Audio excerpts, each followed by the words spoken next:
परमपवित्र भगवत वंदनीय राष्ट्रसंत श्री तुकडोजी महाराज. आता बाबा काळे महाराज महाराज काय बोलू बा मी तुमच्यासोबत आहे की नाही. आपण खेळापाळात गेलो का आता येणं कीर्तन केलं यातला 10% जरी डोसक्यात घातलं तर लय आहे. 5-7 जण 10 जणांना आचरण केलं तरी लय आहे.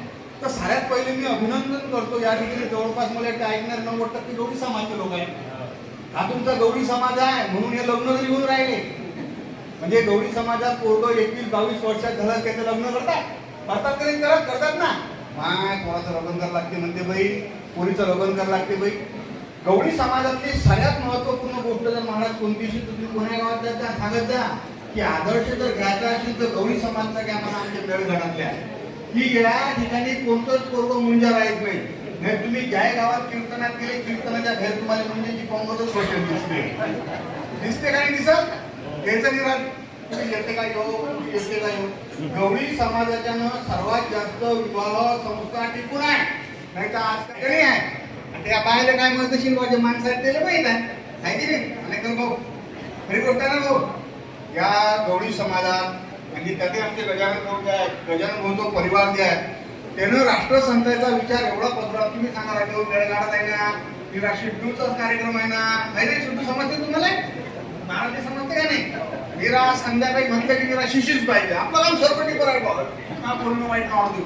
पण इतक्या या दुर्गम भागातही राष्ट्रसंताचे विचार महाराजनं ज्या पद्धतीनं पसरवले ना हे खरं तर एकदा गजानन भाऊसाठी साडेजण काळ्या वाजवा खरी गोष्ट आहे का नाही तर पुणे गावखेड्यात जा तुम्हाला मोठ्या प्रमाणात त्या ठिकाणी व्यसनाधीन झालेले पोरं दिसतात. गांजा काय सिगारेट काय दारू काय. पण आदर्श म्हणूनच तर देवगावले म्हणतात ना. कारण या आदर्श गावात काही जे लोक जन्मले त्या लोकांच्या पुण्याच्या देवगावचं खरोखर मोठं नाव होतं. आता थोडस तुम्ही जास्त बोलत नाही आपल्याला काय बोलतात बाबा महाराज तोही बोलून गेले. आणि तसं राष्ट्रसंतांचं वाक्य आहे तुम्ही बोलताना मस्त म्हटलं कधी येशील म्हणून किती गोड तुझी भाषा आहे की काय मस्त. राष्ट्रसंताचे भजन असे आहेत की माणूस तल्लीन होऊन जाते. पण राष्ट्रसंतांचं आणखी एक भजन आहे अंगी असं काहीतरी आहे ना. अंगी एक असू दे कला फुगा काय जन्मला. मी सांगतो मी नोकरीवर होतो नोकरीवर हे परतवाड्यातली म्युन्सिपल शाळा आहे की नाही. याशिवाय शासकीय माध्यमिक आश्रम शाळेत मी वाटत नाही पण मी मास्तर होतो. बरोबर त्या विद्यार्थी शिकवले. आज विद्यार्थी नाही कोण्या ठिकाणी नोकरीवर आहे. एक आयुष्यात काळ येते की त्या माणूस टाइमले भल्ला हतबल होऊन जाते.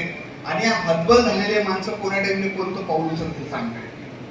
म्हणजे ज्याला आपण म्हणतो नैराश्य आणि नैराश्याचं अंतिम पाऊल आहे आत्महत्या. आज तरुण पोरं एवढ्या मोठ्या प्रमाणात स्वतःचं जीवन संपून राहिले की तुम्हाला काय सांगू. पर्याय एकच की गृह व्यवस्था कुटुंब व्यवस्था पूर्ण डिस्टर्ब झाली आहे. आणि ही डिस्टर्ब जर काय झालीशी तर त्याच्यावर चांगले संस्कार आहेत. त्यासाठी राष्ट्रसंतांच्या ज्या गुरुदेव आश्रमाच्या माध्यमातून जे संस्कार शिबिर चालतात त्यात नक्की आपले लेकरं शिकायला टाका. म्हणजे जेणेकरून की आपल्या लेकरावर चांगले संस्कार आहे ना. हे गोष्ट आहे राष्ट्रसंतांचे संस्कार होणं गरजेचं आहे. आणि दुसरी गोष्ट एक महत्वाची गोष्ट हे सांगतो तुम्हाला मी की आपल्या पोरं झाले आपल्या पोरी झाल्या ह्या जर शिकत असतील काय करतील थोडंसं लक्ष ठेवावं.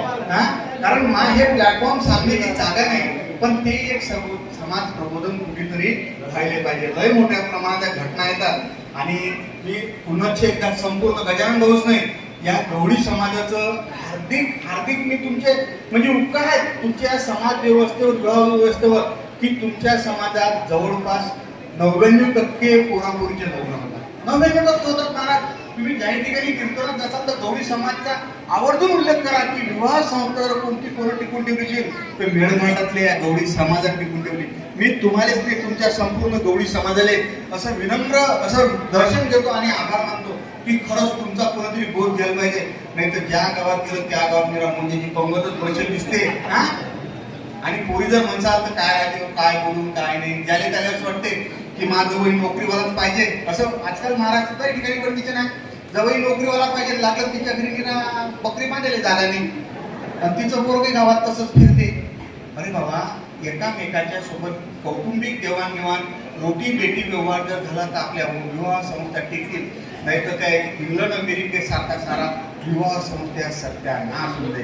म्हणजे कुटुंब जर आपलं चांगलं राहिलं तर राष्ट्र चांगलं आहे. त्याचं राष्ट्रसंतानं कुठेतरी सांगितलं आहे. म्हणजे इतकं आठवत नाही आता, दिवसभर निरा मामाला कुटाणात आहे ना, आहे की नाही, इतकं सांभाळता इतकं लक्षात ठेवून. आणि आयोजकांना तुम्ही मला संधी दिली बाबा, यादवराव, देव भलं तुमचंही करू आणि तुमच्या मागं आमचंही करू.